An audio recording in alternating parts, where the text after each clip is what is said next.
Good morning. Morning musings by Melinda. Hey, this is Hazel.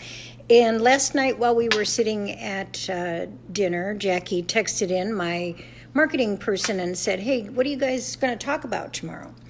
And Elliot was with us, my 10-year-old grandson, and he said, I want to talk about losing Benny, his dog. So I just want to talk to you about the importance of companion animals and what they mean to us spiritually and how hard it is to lose a companion animal. Elliot's dog Benny was 17 and a half years old, 17 and a half, and Elliot is 10, so you know that Elliot never had any time in his life whatsoever without that dog.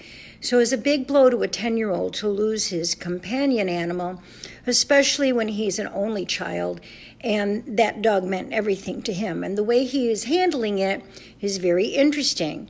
So, you know, there is a movie called Dog's Purpose, and it's a movie about how a dog reincarnates over and over again to eventually end up with the same owner. So the reason I've got little Hazel with me today is because Elliot sincerely believes that this dog was a German Shepherd that I had named Sam.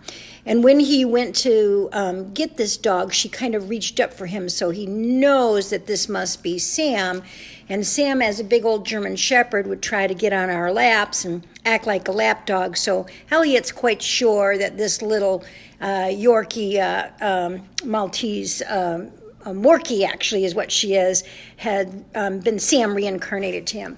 But the truth is our companion spirits, when we lose them, it's very, very hard and it hurts our heart. And sometimes we feel embarrassed by it or something. You know, people are always apologizing to me when they want me to connect into their animals or their dogs. And you know what? It's interesting because my mom never let us have a dog when we were kids. But I remember my cousin Lori and Jody's dog Finnegan. That was the dog that I was exposed to. And I remember how hard it was when that family lost the dog. In my youth, I remember that. There's nothing to feel bad about when you have your heart broken by losing your companion animal. I mean, that truly is a member of the family. Whether it's a dog, a cat, a bird, a horse, you know, these are things that we attach our heart to because they give us what we really crave in life, unconditional love. Now, you know the whole purpose of being here on the planet is to learn to love yourself unconditionally, to not give a damn about what anybody else thinks, to not be in judgment, you know, with anyone else around you, but just rather to be, you know, in a state of being where you're in a constant state of making yourself better, whether that's judgment and discernment for yourself. It's discernment because you're trying to make yourself better. Judgment is when you're hard on yourself and you say things to yourself like you're fat or you're ugly or you're stupid or you're whatever, those old tapes that run into our head. And our companion animals just love on us no matter what. They make us feel good that, you know, we are absolutely, okay, because they love us anyway. And isn't it an example that God gave us to try to do that with each other? Oh, I don't think we should slobber each other or smell each other's butts, but I do think that we should treat each other with the kind of love and care that our companion animal gets. So I have a funny story to tell you. When my mom first got dementia, I lived in Sedona, and I had two dogs then that have since crossed the Rainbow Bridge, Roxy and Elvis. And I used to take my mom on a hiking trail with me. I'd have her sit on a rock, and I'd say to her, Mom, sit here and don't move. I'm going to go up further. Don't you move. Beginning stages of dementia is a little bit tricky. You're not sure what kind of day they're going to have. But I would hike up a little ways, and then I would come back down, and there she would be sitting on the rock. And I would hike up with Roxy and Elvis. Well, after Roxy and Elvis passed away, I decided that I would take their ashes up to that rock and free them in Sedona where we used to hike.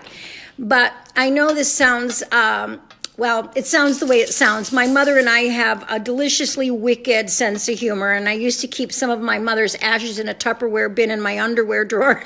I have a nice urn with some of her ashes, but I would dip some of her out and take her around the country with me because there were places that she would want to see that I knew that she would love if I put some of her ashes there. So anyways, I decided to take some of my mother's ashes and spread them with my two dogs, Elvis and Roxy, and I walked up to the rock in Sedona where I'm going to free them. And first I let the dogs go, and the wind took their ashes out to the beautiful red rocks of Sedona. And I put my mother's ashes out, and there it sat on the rock. And I was like, Mom, you can go now. Go. But Roxy and Elvis actually were part of our family, and so I thought my mom would get a very big kick out of doing that. Last on Saturday, I had a client who was coming out of hypnosis, and she said, "Did you hear that?" And I did hear that. It sounded like a dog bark. She said, "Is your dog in here?" I said, "No." And she said, "Well, I think it's a little terrier." Well, that's exactly what Benny was. Elliot's dog was a little terrier. So he showed up to let us know he was safe.